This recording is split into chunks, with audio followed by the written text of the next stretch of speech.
नमस्कार दोस्तों, स्वागत है आपका हमारे चैनल थिंक बिग में। मैं हूं ऋषभ द्विवेदी और आप सुन रहे हैं अनुराग पाठक द्वारा लिखा गया उपन्यास 12th फेल, जिसके अभी तक हमने अपने चैनल पर 7 वीडियो अपलोड किए हैं।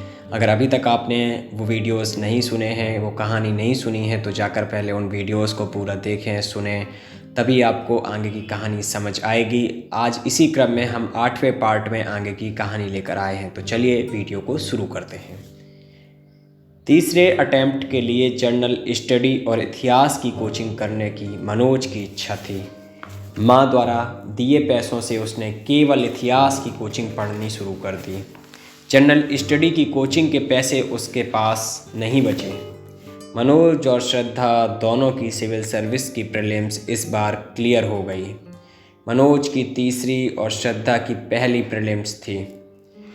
अविनाश नवल की प्रीलिम्स भी क्लियर हो गई। पिछली मेंस में अविनाश और नवल सफल नहीं हो पाए थे। इस बार उन्हें फिर से मेंस देने का मौका मिल रहा था। गुप्ता का फिर से प्रीलिम्स क्लियर नहीं हुआ। मनोज का साथ छोड़कर सफलता प्राप्त करने का सिद्धांत पांडे के काम नहीं आया। परीक्षा में सफलता का कोई भी फुल प्रूफ सिद्धांत अभी पांडे को नहीं मिला था। अपने प्यार के साथ मनोज प्रीलिम्स में सफल हो गया था, जबकि पढ़ाई में डिस्टर्ब करने वाले प्यार के माहौल से दूर रहने वाला पांडे फिर असफल हो गया था। पिछली मेंस में असफल होने के बाद नवल एक बार फिर अपनी प्रीलिम्स निकालने के कारण उत्साहित था। सफलता से उत्साहित नवल की इच्छा असफल पांडे पर व्यंग करने की होने लगी। नवल ने पांडे से कहा, पांडे, प्यार करने वाले का प्रीलिम्स क्लियर हो गया और प्यार से दूर रहने वाले फेल हो गए, अब क्या कहोगे? पांडे ने प्रीलिम्स के लिए मनोज से अलग रहकर मेहनत की थी, पर वह नहीं जानता था कि कमी कहाँ रह गई। मनोज की सफलता और अपनी असफलता से पांडे के मन में मनोज के लिए ईर्ष्या पैदा हो रही थी। उसने अब मनोज को अपना कॉम्पिटिटर मानते हुए कहा, अभी तो मनोज का केवल प्रीलिम्स क्लियर हुआ है, आगे बहुत लंबा रास्ता तय करना है। प्यार में डूबे मनोज का फाइनल सिलेक्शन तो बहुत दूर की बात है, मुख्य परीक्षा ही पास नहीं कर पाएंगे। प्यार के साथ सिलेक्शन असंभव है नवल। मुख्य परीक्षा होने तक श्रद्धा रोज मनोज के कमरे पर आ जाती और दोनों साथ पढ़ाई करते। पढ़ने से समय बच जाता तो बातें करने लगते और बातें पूरी हो जाती तो फिर पढ़ाई करने लगते। दोनों को नहीं पता था कि इतने बड़े सिलेबस को किस तरह से तैयार करें, क्या पढ़ें, कैसे पढ़ें, कितना पढ़ें। इतिहास और हिंदी में मनोज कोचिंग के नोट्स पढ़ता रहा। जर्नल स्टडी में वह अव्यवस्थित ही बना रहा। पैसों के लिए मनोज अभी भी 2 घंटे कुत्ते घुमाने का काम कर रहा था। मनोज, श्रद्धा, अविनाश और नवल ने आईएएस की मुख्य परीक्षा दे दी। सभी लोग अपने रिजल्ट का इंतजार करने लगे। सामान्य अध्ययन के पेपर मनोज के अच्छे नहीं गए थे। इतिहास, हिंदी साहित्य में भी वह उतना टू द पॉइंट नहीं लिख पाया था जितना परीक्षा में पूछा गया था। उत्तर लिखते समय सभी पॉइंट मनोज को याद नहीं रहे। मौलिक कर्तव्य पूछे गए तो मनोज केवल 5-6 मौलिक कर्तव्य ही लिख पाया, शेष उसे याद नहीं आए। देवनागरी लिपि की विशेषताएं भी उसे आधी अधूरी ही याद रहीं। मुख्य परीक्षा में पास होने लायक तैयारी मनोज नहीं कर पाया था। श्रद्धा की भी यही स्थिति थी। रिजल्ट आ गया। मनोज और श्रद्धा का मुख्य परीक्षा में नहीं हुआ। मनोज के 3 अटेम्प्ट बेकार हो गए। एक भी अटेम्प्ट में उसने मुख्य परीक्षा क्लियर नहीं की। नवल की तैयारी में भी कमी रह गई थी, वह भी मुख्य परीक्षा क्लियर नहीं कर पाया। लेकिन अविनाश ने कमाल कर दिया।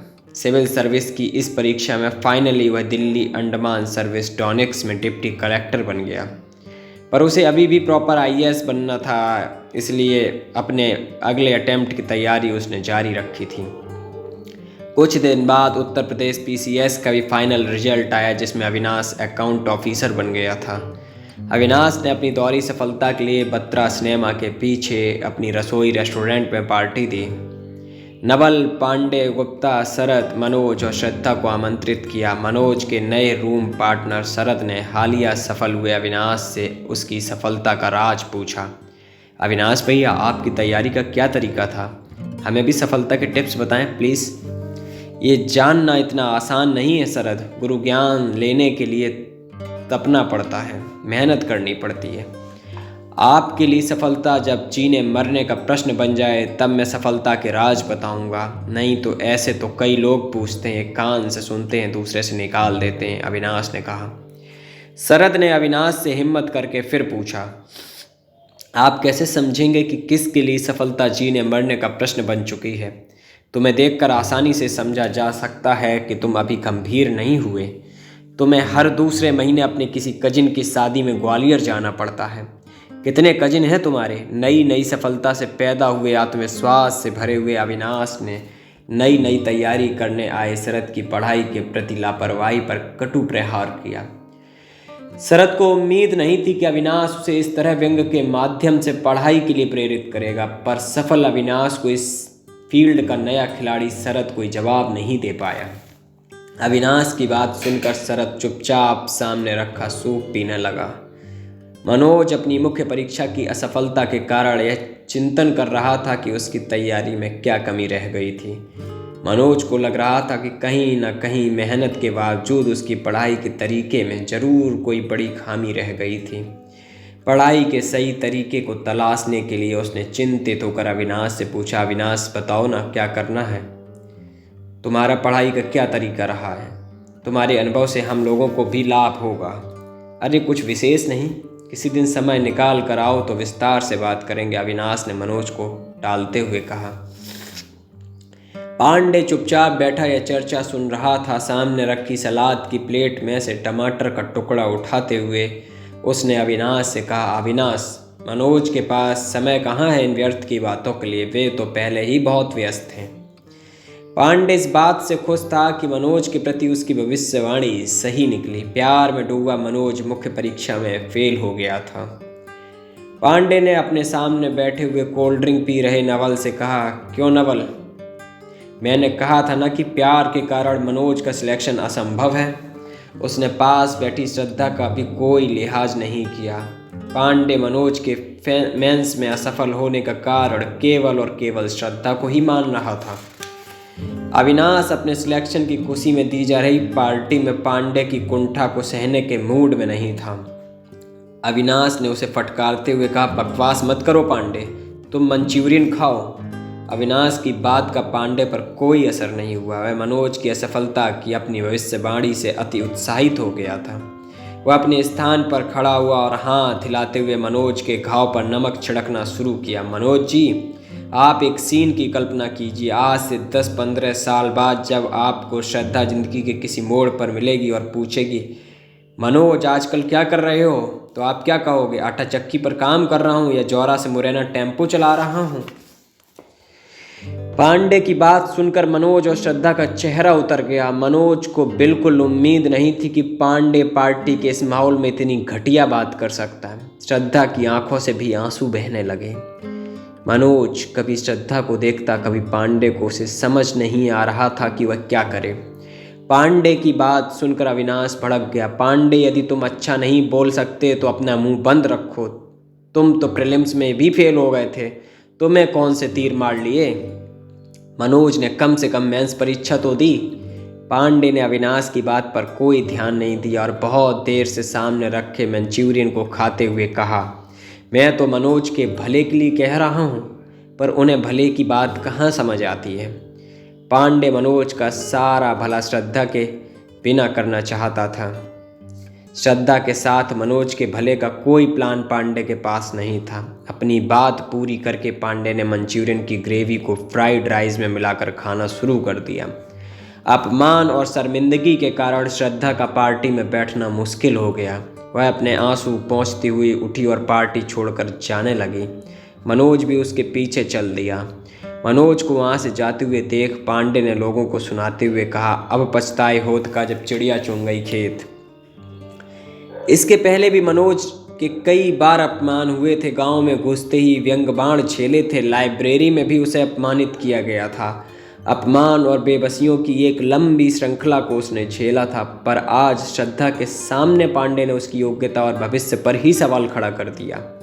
पांडे ने उसकी इस असफलता का सारा ठीकरा उसके प्यार पर फोड़ दिया।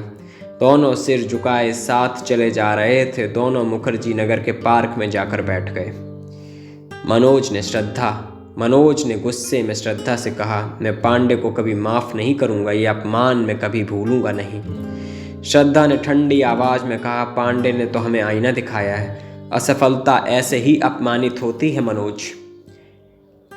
अब इन अपमानों की आदत डाल लो मनोज। चेहरे का रंग लाल हो गया था मनोज का। श्रद्धा अपनी बात कहकर मनोज की प्रतिक्रिया का इंतजार कर रही थी, पर मनोज अभी भी अपमान में जल रहा था। मनोज को चुप देखकर श्रद्धा ने आगे कहा, इसलिए मैं कहती थी कि केवल पढ़ाई पर ध्यान दो, बेकार की बातों को दिमाग से निकाल दो। पर तुम्हारे साथ अब लोग मेरा भी अपमान कर रहे हैं। पांडे के कड़वे व्यंग से आहत मनोज को उम्मीद थी कि श्रद्धा पांडे को भला बुरा कहेगी, पर जब श्रद्धा ने मनोज पर ही दोष लगाया तो वह उखड़ गया। ऐसा कौन सा अपराध कर रहा हूँ मैं जो बार बार मुझे अपमानित किया जाता है? तुम भी मुझे ही गलत कह रही हो। पहले से अपमानित मनोज की आवाज़ थरथराने लगी और वह सामान्य से तेज हो गई। उसने अपने कपकपाते हुए हाथों से पार्क की बेंच के हत्थे को कस कर पकड़ लिया। मैं तुम्हें गलत नहीं कह रही मनोज, पर बार बार ये प्यार अधूरी बात ही कह पाई श्रद्धा मनोज से। वह बात उलझी हुई थी कहीं। मनोज ने सामने खड़ी श्रद्धा की आंखों में गहराई से देखते हुए पूछा, किससे प्यार कर रहा हूँ मैं? क्या प्यार कर रहा हूँ? फिर कुछ देर रुककर उसने श्रद्धा से फिर पूछा, कौन मुझसे प्यार करता है? मुझे तो पता ही होगा, तुम्हें तो पता ही होगा। पता है तो बताती क्यों नहीं? मनोज बेंच से उठकर खड़ा हुआ। उसे समझ नहीं आया कि वह खड़े होकर क्या करे, इसलिए वह फिर बेंच पर बैठ गया। मेरे हाथ में नहीं है कुछ भी श्रद्धा, मैं क्या करूं? नहीं निकलती तुम मेरे दिल से, मैं क्या करूं? कोई कुछ भी कहे, मैं तुमसे दूर नहीं हो सकता।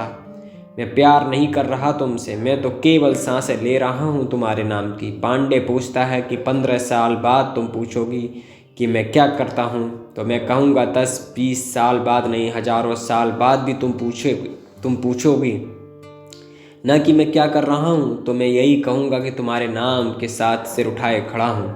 न जाने कब से मनोज के मन में दबी हुई प्यार की चिंगारी भड़क उठी। बिना किसी संकोच के मनोज ने श्रद्धा के सामने अपना प्यार अभिव्यक्त कर दिया।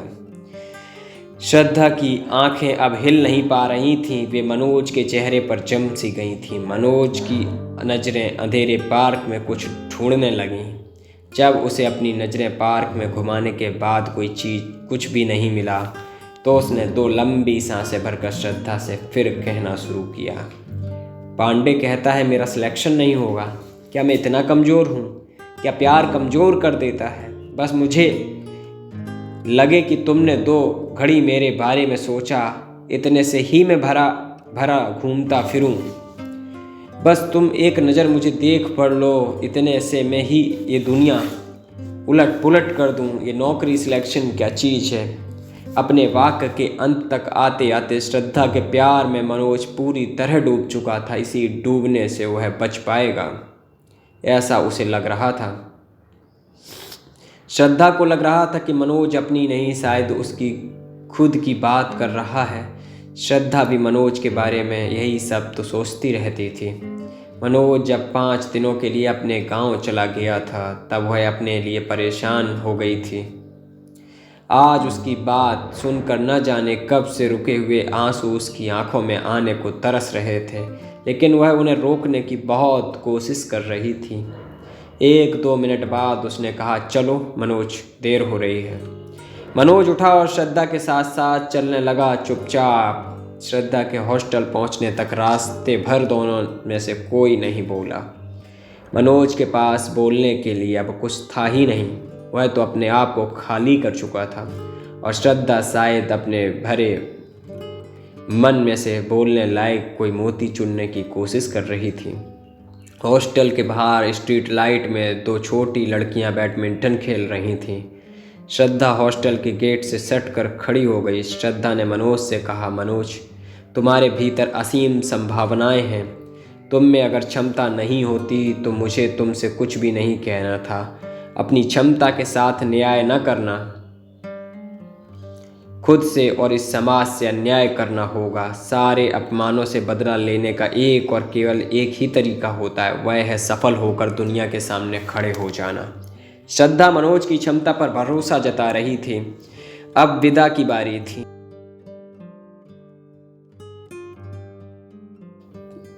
बैडमिंटन खेल रही लड़कियों में से एक लड़की की शटल रैकेट पर कम आ रही थी, नीचे अधिक गिर रही थी।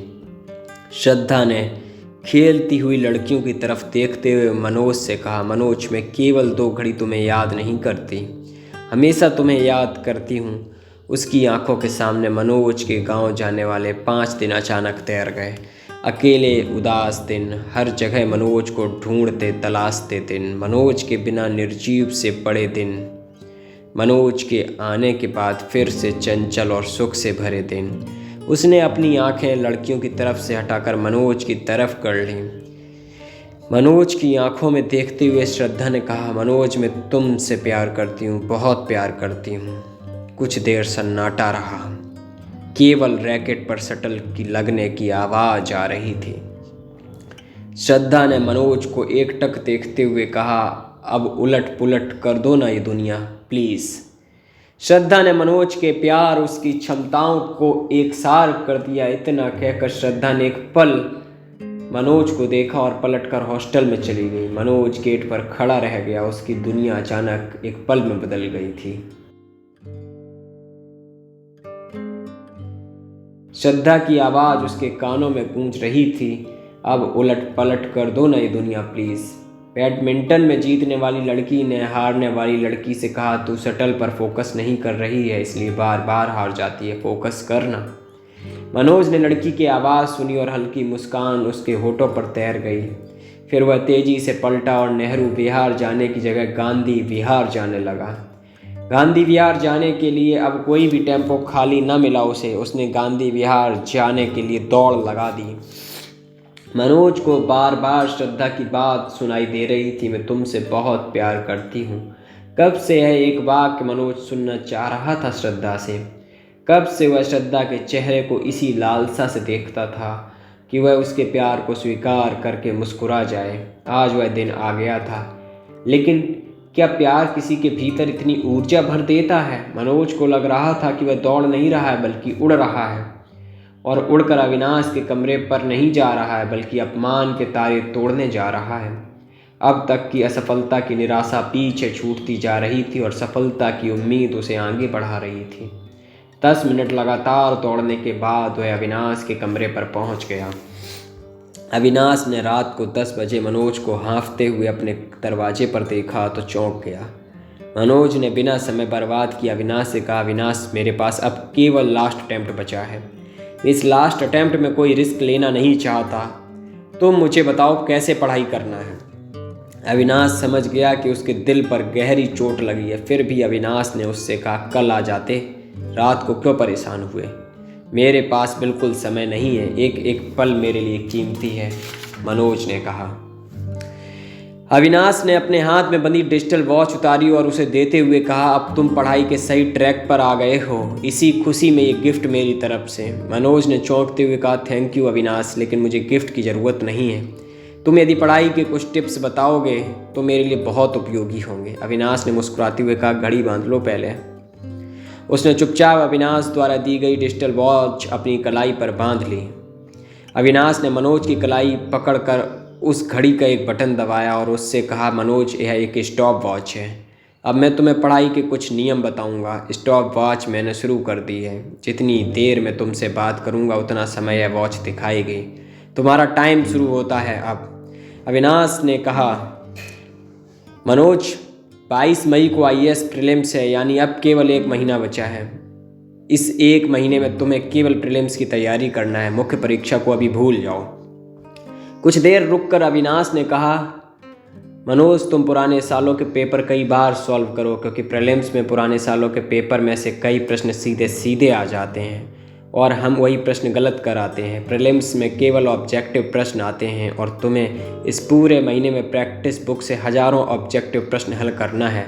सिलेबस का कोई भी टॉपिक हल्के में नहीं लेना है। मनोज अविनाश की दी जा रही टिप्स को नोट भी करता जा रहा था। अविनाश ने जर्नल स्टडी के बारे में बताया। जर्नल स्टडी में भी यही ट्रेंड रहेगा। हाँ, आजकल परीक्षा में करंट अफेयर्स बहुत पूछा जाता है, इसलिए किसी मासिक पत्रिका से तुम हर महीने का करंट अफेयर्स तैयार करो। इतना कहकर उसने मनोज की कलाई पकड़ी और स्टॉप वॉच बंद कर दी। फिर उसने कहा, मनोज, मेरी बात पूरी होने में 12 मिनट 16 सेकंड लगे। मनोज ने देखा कि घड़ी 12 मिनट 16 सेकंड पर रुक गई थी। अविनाश ने पूछा, तुम रोज़ कितने घंटे पढ़ते हो? 10 घंटे, मनोज ने सोचते हुए कहा। अविनाश ने हंसते हुए कहा, कन्फर्म? मनोज चुप हो गया। उसने कभी अपने घंटे गिने नहीं थे। अविनाश ने कहा, अब तुम्हें 1 मिनट का ध्यान रखना पड़ेगा, एक मिनट का ध्यान रखना पड़ेगा। इसलिए स्टॉप वॉच हमेशा अपनी कलाई पर बांधो। जब तुम पढ़ाई कर रहे हो तो स्टॉप वॉच चालू रखना।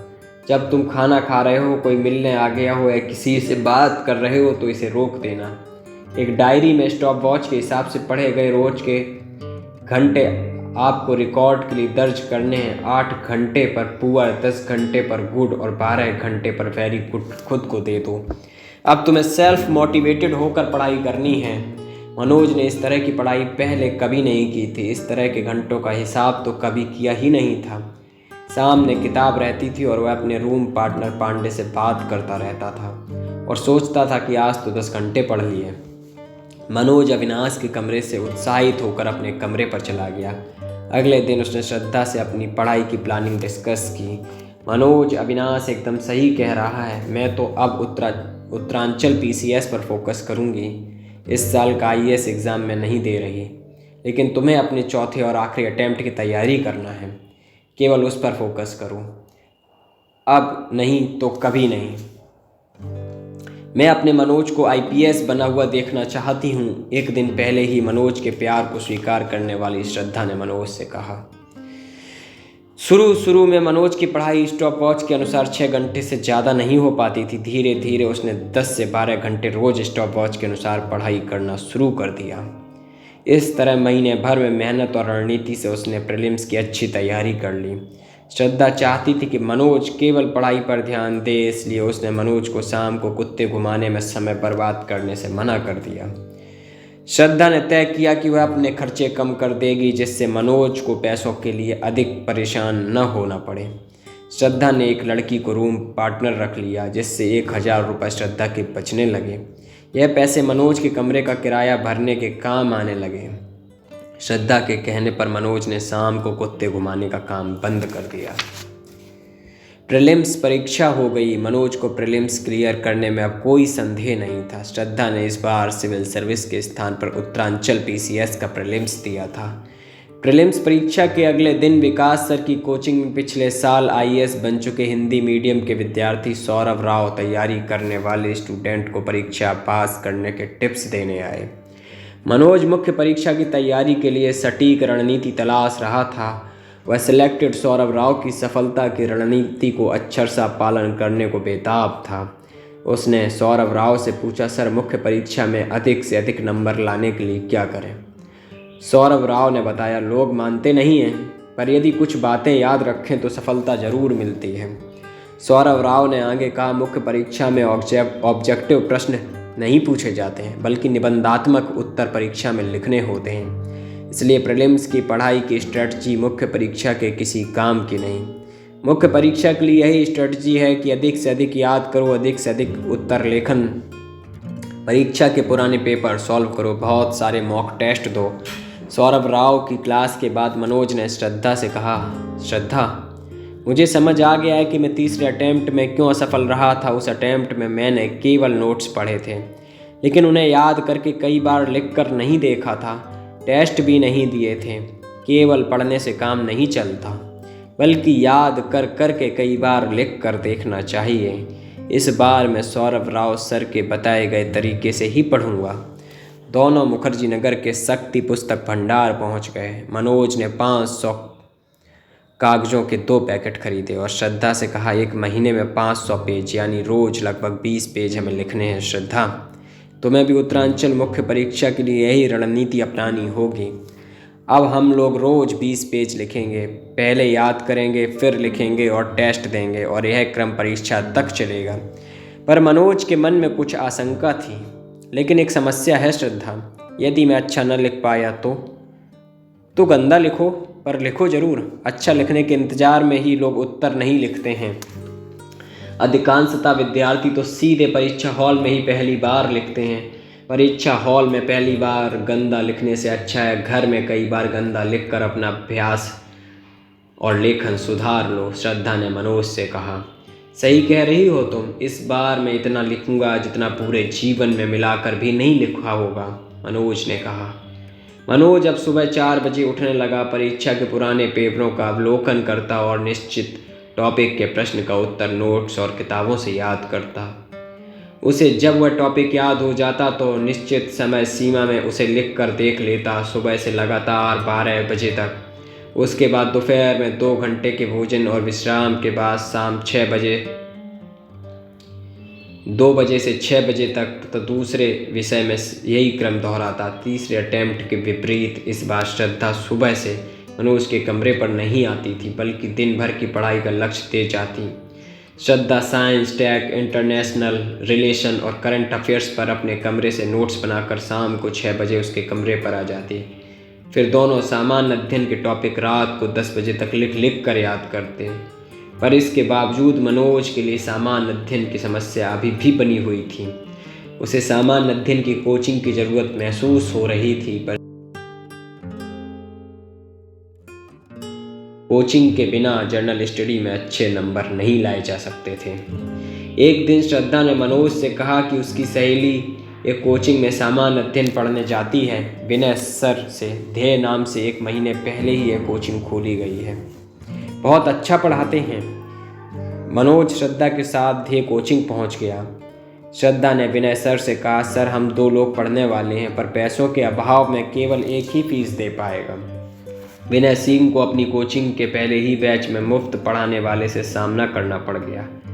मनोज ने विनय सर को एकदम ईमानदारी से बता दिया, सर मेरे पास फीस के बिल्कुल पैसे नहीं हैं, पर सामान्य अध्ययन पढ़ना मेरे लिए बहुत ज़रूरी है।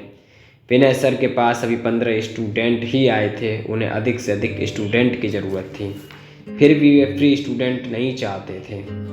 उन्होंने मनोज को टालने की कोशिश की, यदि मैं तुम्हें बिना फीस के पढ़ाया तो दूसरे स्टूडेंट के साथ यह अन्याय हो जाएगा।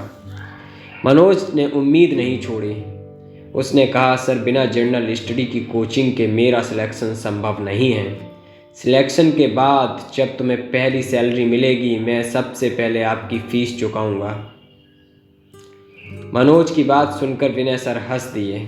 फिर उन्होंने अपनी टेबल के ड्राइव में से 8,000 रुपये निकाले और मनोज को देते हुए कहा, फ़ीस तो तुम्हारी माफ़ नहीं हो सकती, इसलिए यह पैसे लो और काउंटर पर जमा कर दो। जब तुम्हारे पैसे आ जाएं तब वापस कर देना, पर अभी में पैसे के अभाव में तुम पढ़ाई से वंचित नहीं हो सकते। पहली बार मिलने वाला कोई अनजान टीचर उसके लिए अपनी जेब से 8,000 रुपये दे रहा था। मनोज का मन विनय सर के प्रति सम्मान से भर गया। विनय सर के पढ़ाने का तरीका भी एग्ज़ाम ओरिएंटेड था। वह पढ़ाने से ज़्यादा टेस्ट लेने में भरोसा रखते थे। उनकी कोचिंग में जो भी टॉपिक पढ़ाया जाता, अगले दिन पढ़ाने के पहले उसका टेस्ट जरूर लेते। उसने अपने लक्ष्य के अनुसार हिंदी, इतिहास और सामान्य अध्ययन के सैकड़ों प्रश्न उत्तर लिख डाले। विकास सर, विनय सर उसके लिखे हुए उत्तर को चेक करते और गलती निकालने पर मनोज फिर से सुधार कर लिखने का अभ्यास करता। अगस्त की 5 तारीख आ गई। अविनाश के कमरे पर उसके बर्थडे की पार्टी चल रही थी। गुप्ता और सरल डांस कर रहे थे। मनोज की पढ़ाई अच्छी चलने के कारण आज वह भी अविनाश के बर्थडे में आ गया था और डांस कर रहा था। उसके डांस के स्टेप बेतरजीब थे, पर पास बैठी हुई श्रद्धा उसके अनगढ़ंत डांस पर मोहित हुए जा रही थी। नवल और पांडे बैठकर पनीर बनाने के लिए प्याज और टमाटर काट रहे थे। तभी किसी ने सूचना दी कि प्रीलिम्स का रिजल्ट आ गया है। पार्टी थम गई। डांसरों के थिरकते हुए पैर जड़ हो गए। पार्टी बाजों के दिलों की धड़कनें अचानक बढ़ गईं। मनोज धम्म से ज़मीन पर बैठ गया। प्रीलिम्स के अच्छे पेपर जाने के बावजूद अंतिम अटेम्प्ट के प्रीलिम्स के रिजल्ट के प्रति आशंकित करने वाले भय ने उसे घेर लिया। प्याज और टमाटर अधूरे कटे छूट गए। पांडे, अविनाश, गुप्ता, नवल और मनोज रिजल्ट जानने के लिए तड़प उठे। मनोज के रूम पार्टनर शरद ने यह प्रीलिम्स नहीं दिया था, इसलिए वह केवल दर्शक बना रहा। वह सभी के रिजल्ट इंटरनेट पर देख आया। मनोज, अविनाश, नवल, पांडे का प्रीलिम्स क्लियर हो गया। गुप्ता का नहीं हुआ। वह दुख से भर गया। उसने अपने दुख को कंट्रोल करने के लिए सिगरेट का एक लंबा कस लगाया और धड़ाम से ज़मीन पर गिर गया। सब घबरा गए। अविनाश ने ज़मीन पर गिरे हुए गुप्ता को झकझोरा। उठो बे गुप्ता। शरद ने घबराकर पानी का छिड़काव गुप्ता के मुंह पर किया। थोड़ी देर बाद उसे होश आ गया। उसके चारों अटेम्प्ट खत्म हो गए थे। उसका एक बार भी प्रीलिम्स क्लियर नहीं हुआ था। वह अपने कमरे में गया और उसने अपना कमरा अंदर से बंद कर लिया। गुप्ता के इस तरह कमरा बंद करने से सभी लोग आशंकित हो गए। अविनाश ने आवाज़ लगाई, गुप्ता नौटंकी मत करो, बाहर आ जाओ। प्याज टमाटर कट गए हैं, पनीर कौन बनाएगा? गुप्ता अच्छा कुक भी था, इसलिए आज की पार्टी में पनीर बनाने का दायित्व तो उसी के पास था। अविनाश को डर था कि अब पनीर कैसे बनेगा। ग्रुप में आज सफलता का अनुपात ज़्यादा था, इसलिए अविनाश केवल गुप्ता के दुख के कारण पार्टी निरस्त करने के मूड में नहीं था। अविनाश के पुकारने के बावजूद अंदर से कोई आवाज़ नहीं आई। सभी को चिंता बढ़ने लगी। नवल ने गुप्ता के मन को सांत्वना देते हुए कहा, गुप्ता 4 अटेम्प्ट की व्यवस्था केवल IAS की परीक्षा में है। स्टेट PCS की परीक्षा 40 साल तक दे सकते हैं। 10 साल हैं अभी तुम्हारे पास, घबराओ नहीं। इतना कहकर नवल ने दरवाजे में लात मारकर गुप्ता को चेताया कि यदि वह जल्दी बाहर ना आए तो दरवाज़ा तोड़ा भी जा सकता है। गुप्ता भी ग्रुप के धैर्य की परीक्षा ज़्यादा देर तक नहीं ले पाया। वह जानता था कि ज़्यादा देर कोप भवन में रहने के कारण ग्रुप के सदस्य उसे अकेला दुखी छोड़कर अपनी रसोई रेस्टोरेंट में भी जा सकते हैं। फिर उसे मनाने वाला कोई नहीं रहेगा, इसलिए वह मान गया। उसने दरवाज़ा खोल दिया। वापस आने पर उसके हाथ में 6 स्टील के स्टार और 2 IPS के तमगे थे। वह अपनी पुलिस की वर्दी में से उन्हें निकाल लाया था। उसने वे तमगे और स्टार बाथरूम के बाहर रखे डस्टबिन में फेंक दिए और गाली देता हुआ बोला, साला चलो, टंटा खत्म हुआ। IPS में वैसे भी अपने राज्य में पोस्टिंग नहीं मिलती। केरल या पश्चिम बंगाल में IPS बनने से क्या लाभ? जंगल में मोर नाचा तो किसने देखा? मनोज ने गुप्ता द्वारा डस्टबिन में फेंके IPS के स्टार और बिल्ले निकालकर अपनी जेब में रख लिए। श्रद्धा ने IAS का यह प्रीलिम्स नहीं दिया था, लेकिन कुछ दिन बाद आए रिजल्ट में उसकी उत्तरांचल PCS की प्रीलिम्स क्लियर हो गई। श्रद्धा हरिद्वार जाकर उत्तरांचल की मुख्य परीक्षा भी दे आई। प्रीलिम्स के रिजल्ट के बाद मनोज दुगने जोश के साथ मुख्य परीक्षा की तैयारी में जुट गया। उसे अब दिन रात का होश नहीं रहा। 20 पेज लिखने का लक्ष्य रोज 25-30 तक पहुंच गया। एक अजीब सा पागलपन उस पर छा गया था। उसके दिमाग में इस समय केवल पढ़ाई ही थी। वह सब भूल गया था, घर, परिवार, दोस्त, रिश्तेदार, सब। केवल याद करना, लिखना, बस। मुख्य परीक्षा में केवल 1 महीना बचा था। उसने विकास सर और विनय सर के यहाँ टेस्ट पेपर देना शुरू किए। मनोज पूरे 3 घंटे तक पूरी एकाग्रता से केवल टेस्ट पेपर सॉल्व करता रहा। वह प्रश्नों के उत्तर लिखने से पहले एक रूपरेखा तैयार करता कि उस उत्तर में लिखना क्या है। भले ही उस रूपरेखा को बनाने में उसे 3 या 4 मिनट लग जाएं, पर बिना रूपरेखा बनाए वह प्रश्न शुरू नहीं करता। मनोज ने 1 महीने 25-30 टेस्ट कोचिंग में जाकर दे दिए। इन टेस्ट पेपरों से उसका आत्मविश्वास बहुत बढ़ गया। परीक्षा आ गई। मनोज का सेंटर दिल्ली में ही था। उसके सभी पेपर हो गए। श्रद्धा उत्तरांचल मुख्य परीक्षा और मनोज IAS मुख्य परीक्षा के रिजल्ट का इंतज़ार करने लगे। आज की कहानी बस यहीं तक। जल्दी ही मुलाकात होगी अगली कहानी में। नमस्कार।